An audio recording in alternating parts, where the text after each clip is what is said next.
Every outcome in your life has a signature on it, not the signature of luck, not the signature of fate or coincidence, or the mysterious workings of a universe that operates without pattern. Every outcome in your life carries the signature of something you did, something you chose, something you thought, something you sent out into the world at some earlier point that has now completed its journey and arrived back at your door. Most people refuse to believe this, not because the evidence is weak, but because the implication is uncomfortable.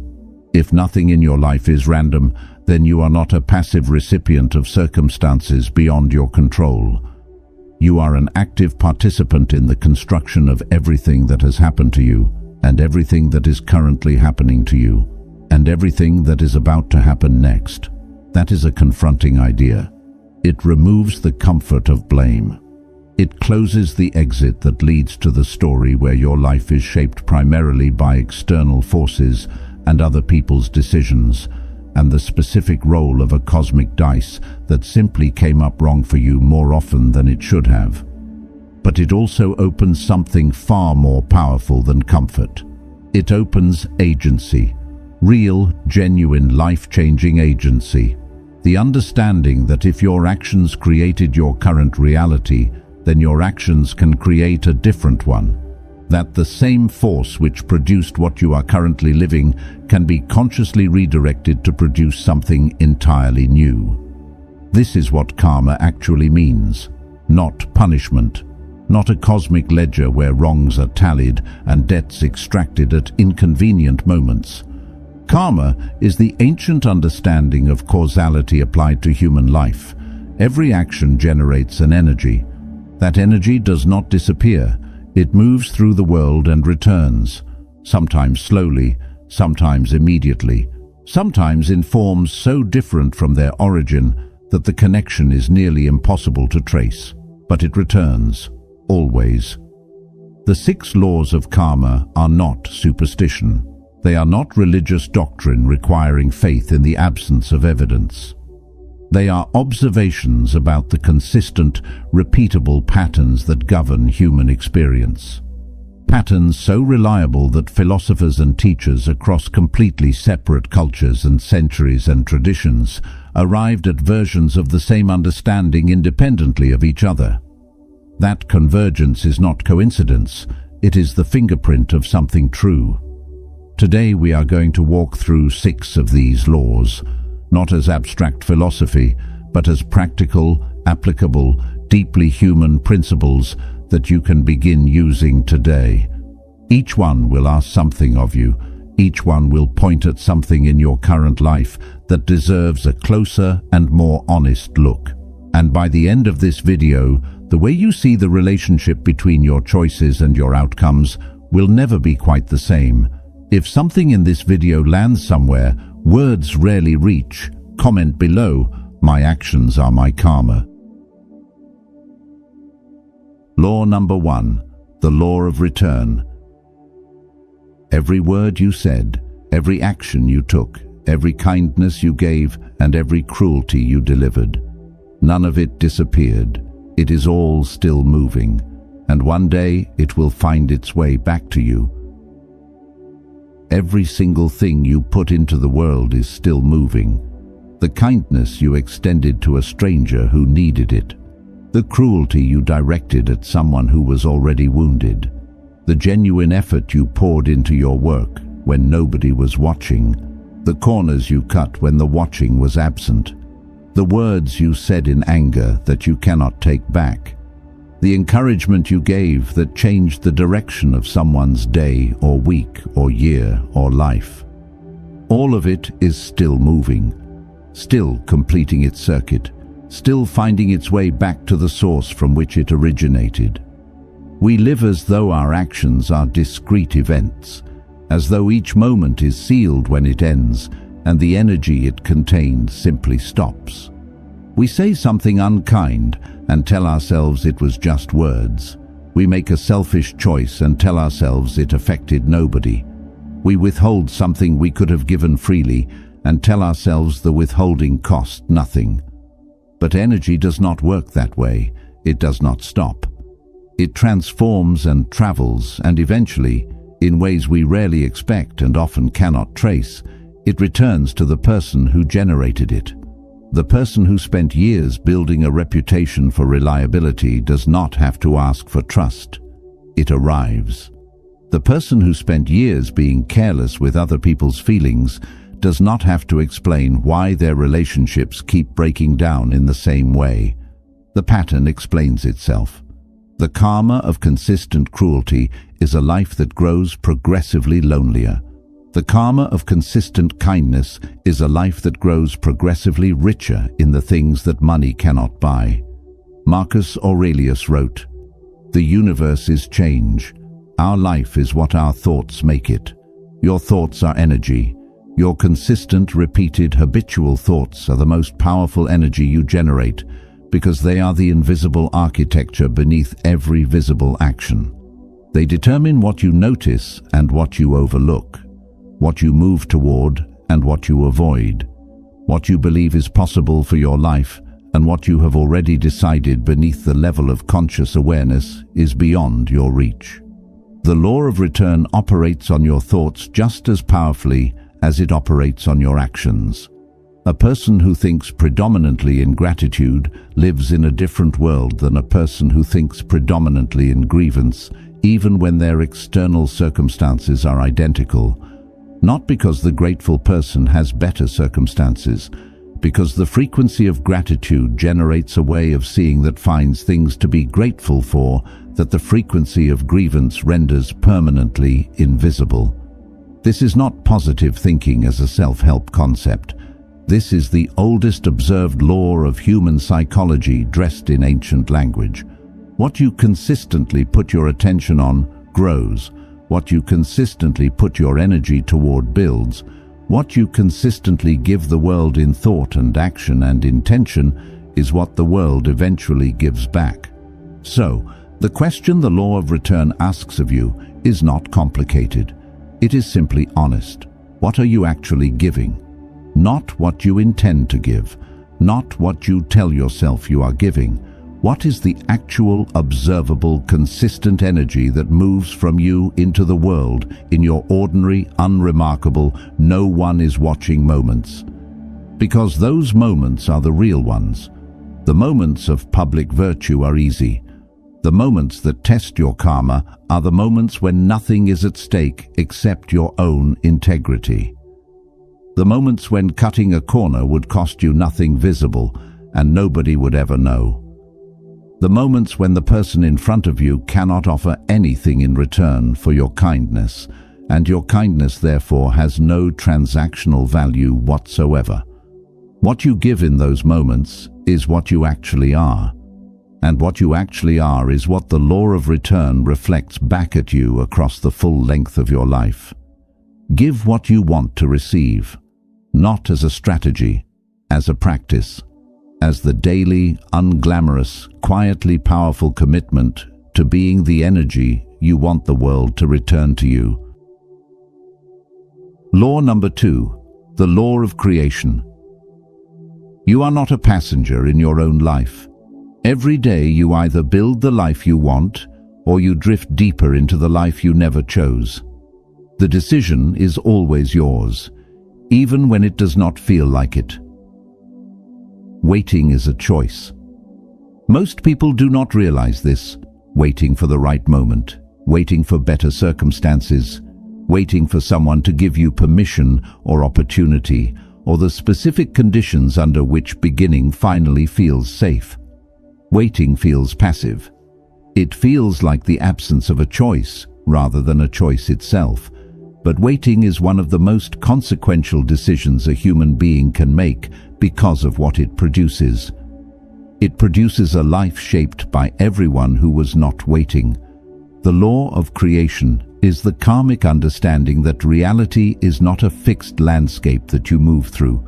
It is a living, malleable, constantly forming construction that is being shaped every single day by the intentions and actions of everyone participating in it. The people who understand this and act on it become the architects of their environment. The people who do not become the inhabitants of an environment someone else designed. Most people live in someone else's reality for their entire lives. In the reality their parents designed for them in childhood. In the reality their culture defined as success or failure, or acceptable or unacceptable. In the reality their employer created and invited them to participate in on terms the employer set. In the reality their social circle maintains through the invisible but powerful pressure of shared assumptions about what people like them do and do not do. None of these realities are wrong simply because someone else created them. Some of them are genuinely good environments that support your growth and reflect your values and give your life a meaningful structure. But they are only truly yours if you chose them. If you examined them with clear eyes and decided that, yes, this is where I want to be, and this is how I want to live, and these are the people I want to build my life around. Epictetus said, "Seek not that the things which happen should happen as you wish, but wish the things which happen to be as they are, and you will have a tranquil flow of life." This is often misread as passive acceptance. It is the opposite. Epictetus is not saying accept whatever happens to you without resistance. He is saying stop spending your energy wishing reality were different from what it is, and start spending it on what you can actually do within the reality that exists. The distinction is between the energy spent on complaint and the energy spent on creation. Both require the same effort. Only one produces anything. Creating your reality does not require extraordinary circumstances. It does not require resources or connections, or the specific advantages that some people begin with and others do not. It requires the daily, consistent, sometimes tedious practice of making intentional choices rather than default ones. Of asking before each significant decision whether this choice is moving toward the life you are building or simply maintaining the life you inherited by default. Every day you make dozens of choices that collectively constitute the karma of your life's direction. What you consume, what you study, what you practice, who you spend your hours with, what you allow into your attention and what you exclude from it, what you say yes to and what you say no to. Each of these choices is a small act of creation, and small acts of creation compounded across days and weeks and years produce lives. The person who has been making slightly more intentional choices than average for 5 years is unrecognizable from the person who has been making default choices for the same period, not because of any single dramatic decision, but because of the compounding of thousands of small ones. Start creating. Not with a grand plan that requires perfect conditions to execute, with the next choice, the very next one. Before you make it, pause long enough to ask whether it is the choice of someone building their reality or someone waiting for reality to build itself around them. That pause is where your karma changes. That moment of conscious choice repeated across the days of an ordinary life is how extraordinary lives are actually made. Law number 3, the law of honesty. Your life right now is the sum of everything you have done up to this moment. That is not a judgment, that is a map, and maps exist for one reason, to show you where to go next. Honesty about where you are is the most underrated form of courage. Not honesty with others. That has its own difficulty. Honesty with yourself. The specific, uncomfortable, quietly devastating honesty of looking at your current circumstances without the protective layer of justification and excuse, and the carefully constructed narrative that explains why everything is as it is for reasons that are mostly outside your control. That narrative is one of the most sophisticated things the human mind produces. It is detailed and internally consistent, and it always positions you as someone who is doing their best within constraints, imposed by forces beyond your management.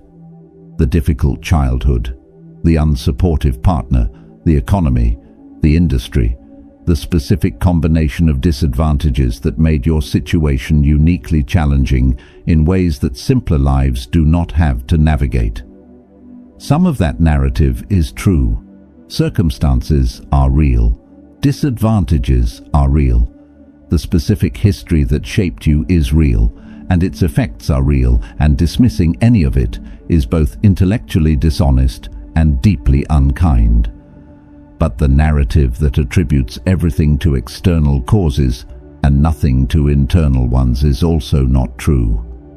And living inside that narrative, however comfortable it is, prevents the one thing that the law of honesty promises to those who are willing to abandon it: clarity.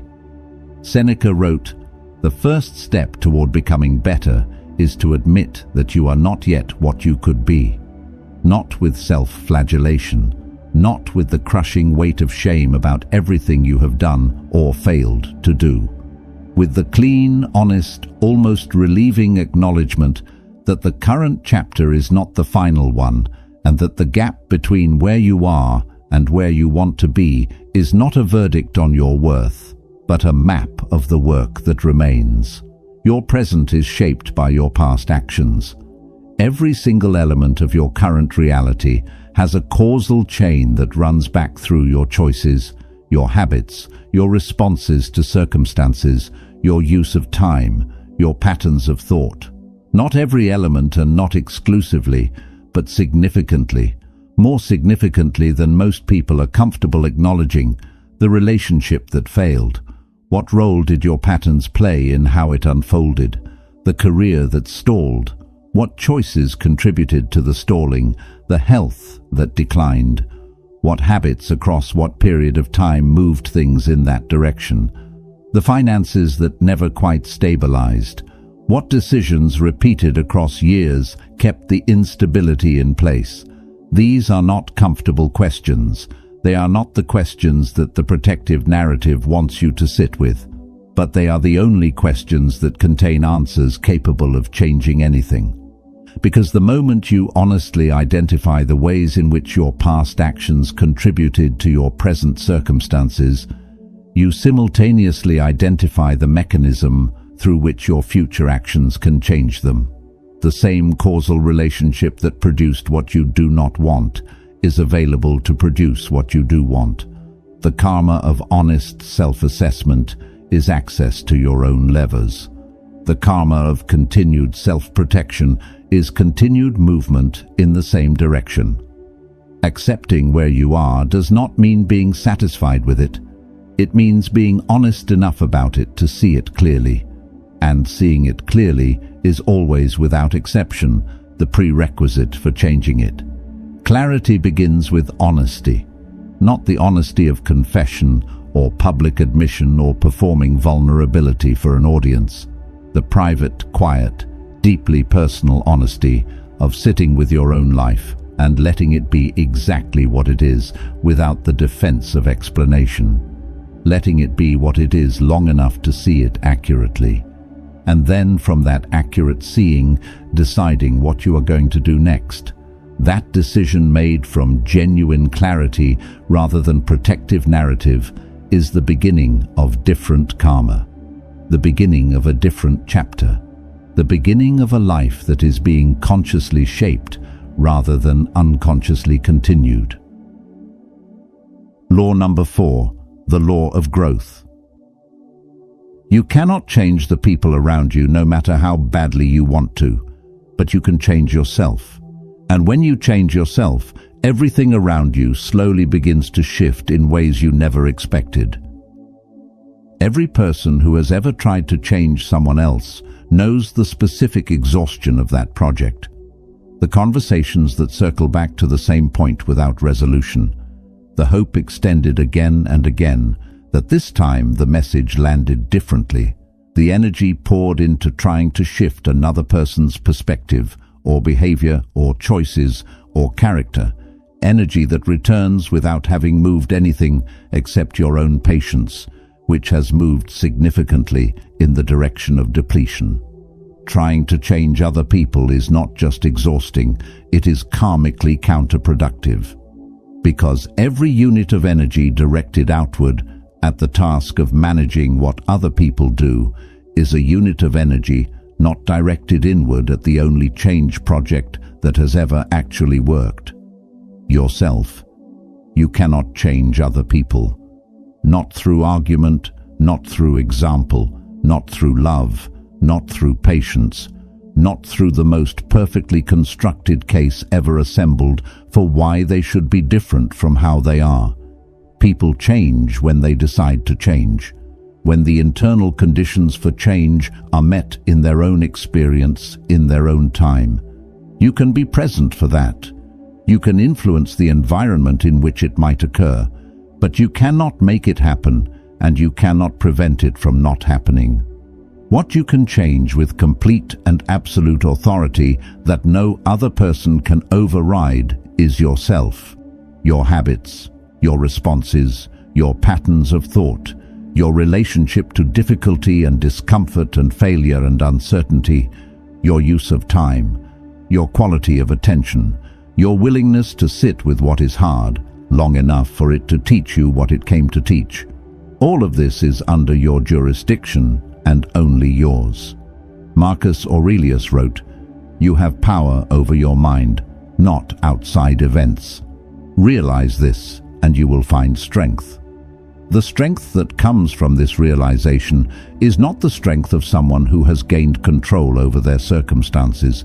It is the strength of someone who has stopped needing that control, who has discovered that the security they were trying to manufacture by managing everything around them was always available from a source that could never be taken away: the disciplined, consistent, daily management of their own inner world. The law of growth operates on a simple but profound observation. The only environment that changes in direct proportion to your effort is your own character.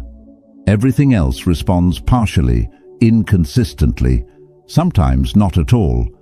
But pour your energy into changing yourself, into genuinely growing in the direction your life is asking you to grow, and the transformation is reliable.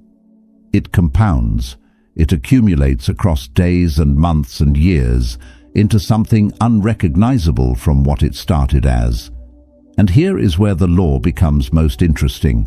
When you change the people and circumstances around you, change not because you changed them, but because you are now interacting with them differently. The person who has genuinely worked on their own anger does not encounter the same anger-generating situations as frequently, not because the world became less provocative, but because they stopped being as provocable. The person who has genuinely worked on their own insecurity stops attracting dynamics that exploit insecurity, not because people became more trustworthy, but because the signal they were sending changed. Karma flows through character. The deepest, most consistent, most life-altering karma you can generate is the karma of genuine self-development. The daily, unglamorous, never fully finished work of becoming someone whose actions, thoughts, and presence consistently generate the kind of energy they want return to them. Stop trying to change the world around you before you have changed the world within you. Not because the external world does not matter, because the internal one is the only place where the tools that change anything actually live. Control yourself with patience, with consistency, with the deep understanding that this is not a project with a completion date, but a practice with a lifetime of compounding return. That is where real change starts. That is where it has always started. And that is the only place it has ever truly come from. Law number 5. The law of ownership. Nobody is coming to fix your life, not luck, not timing, not the right person at the right moment. The day you stop waiting and start owning is the day everything begins to change. Something happened to you that was genuinely not your fault. This needs to be said directly because the law of ownership is frequently misread as a denial of everything that was done to people rather than by them. Injustice is real. Circumstances outside your control shaped you in ways you did not choose. Things happened to you early enough and powerfully enough that they became architecture rather than events, shaping the internal landscape through which you now experience everything. None of that is your responsibility. What happened to you is not your fault. What you do with it is. That distinction is not harsh. It is not the cold logic of someone who dismisses the reality of pain and disadvantage and the genuine lasting effects of circumstances that should never have occurred. It is the most compassionate thing that can be offered to someone whose past contains genuine suffering, because it separates what cannot be changed from what can. It places the unchangeable in the past where it belongs, and the changeable in the present where it is actually accessible. The law of ownership is about the present, not about what made you, about what you do with what you are right now, with the specific combination of history and capacity and circumstance that constitutes your actual life in this actual moment. Epictetus, who lived the first portion of his life as a slave, who had less control over his external circumstances than almost any person watching this, built an entire philosophy on this distinction. He knew better than most that you cannot always control what happens to you. He also knew from lived experience that most philosophers only theorized about that you can always control your response to it. Epictetus said, "It is not what happens to you, but how you react to it that matters. Between every event and your response to it, there is a space. In that space is your freedom. In that space is your karma. In that space is the difference between a life that continues to be shaped by what happened and a life that begins to be shaped by what you choose. Your life is your result, not entirely. Not in the sense that every element of it is traceable to a deliberate choice you made with full information and complete freedom, but substantially, more substantially than the narrative of victimhood allows, and more substantially than most people are willing to sit with honestly.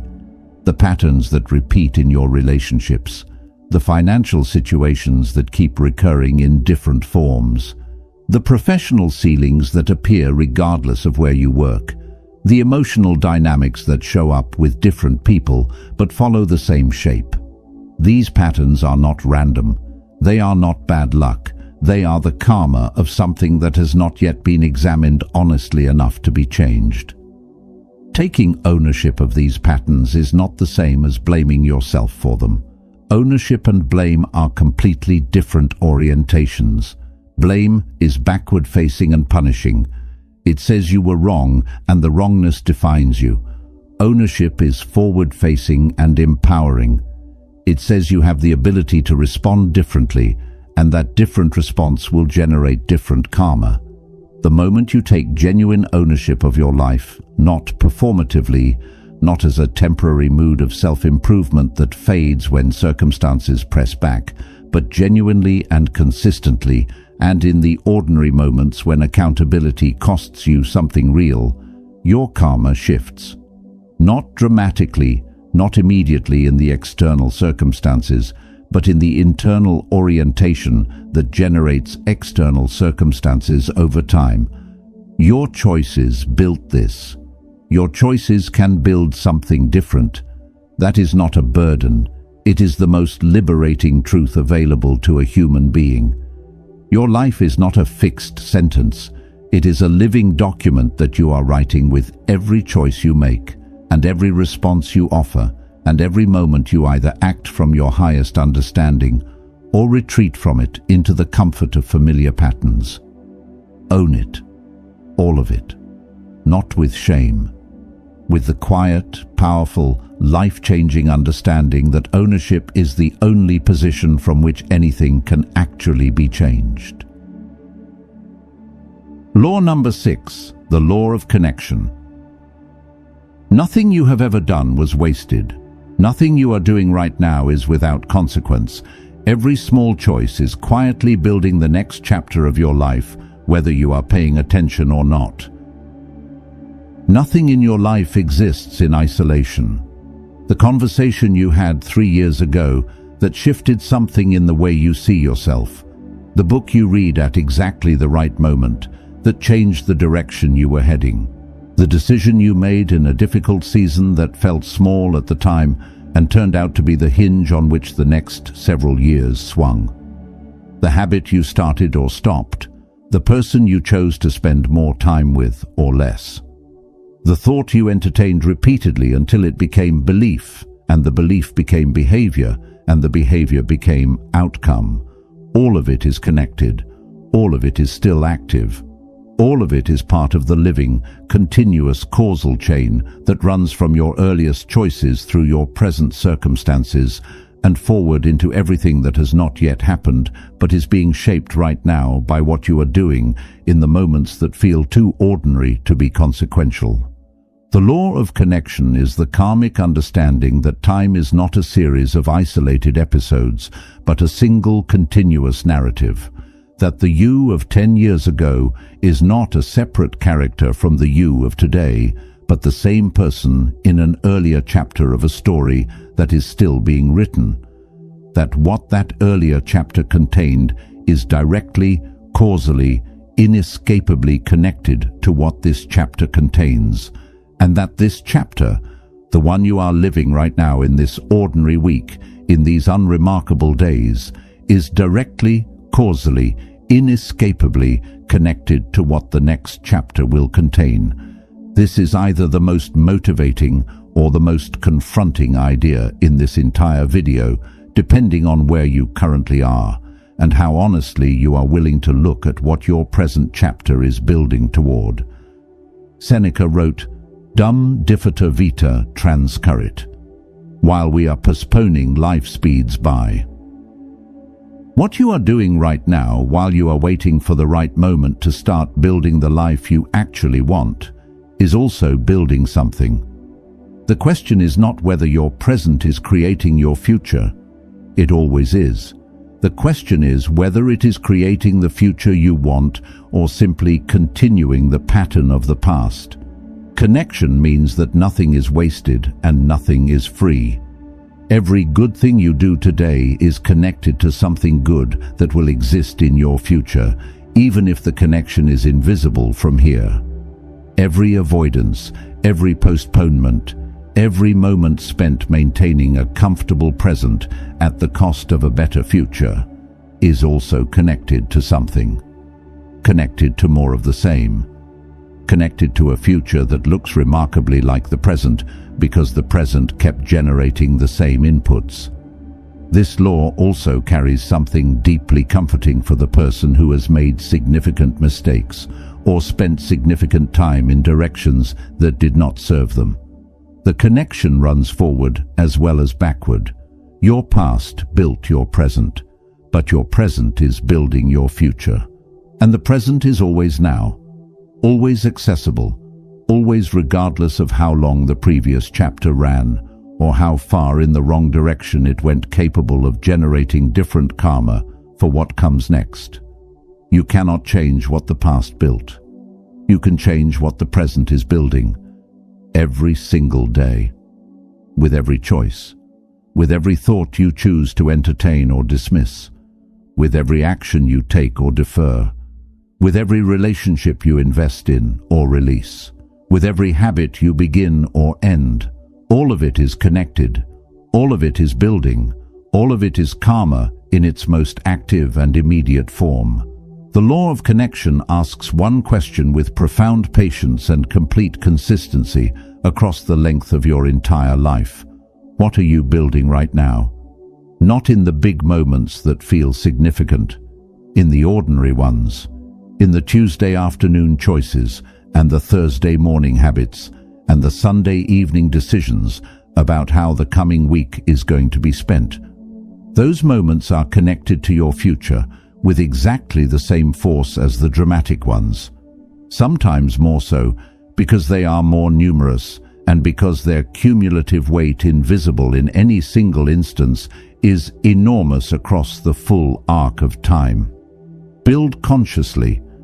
Build with the knowledge that nothing is isolated, and nothing is wasted, and nothing is without consequence. Build knowing that what you do today is writing the next chapter of a story that has been in progress since you drew your first breath, and that the pen right now is in your hand. 6 laws, 1 truth. Nothing in your life is random.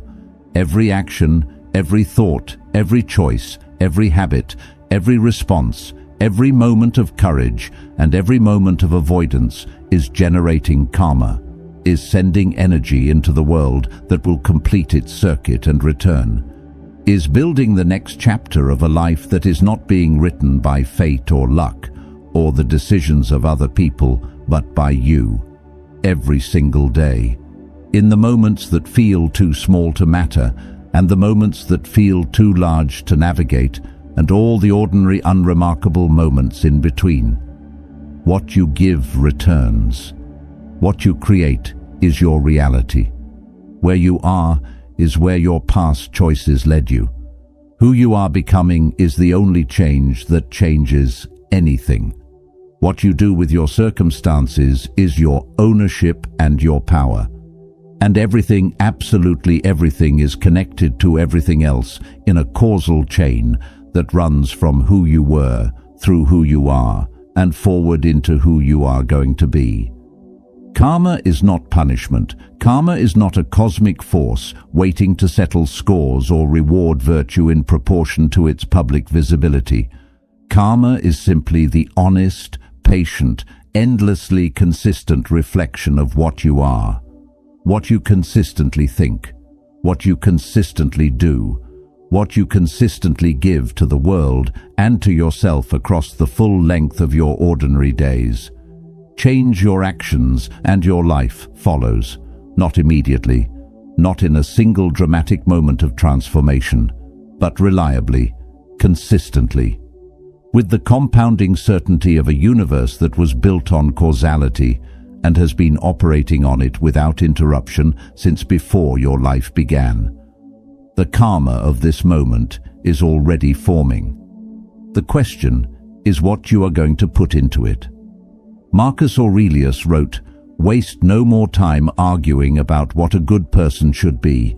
Be one. Waste no more time understanding karma. Live it. In the next choice. In the next response. In the next ordinary moment that is like all the others, building something real, whether you are conscious of it or not." If this video found you at exactly the right moment, share it with someone whose life is ready for this understanding. And remember, your actions are your karma. Your karma is your life. And your life begins changing the moment your actions do.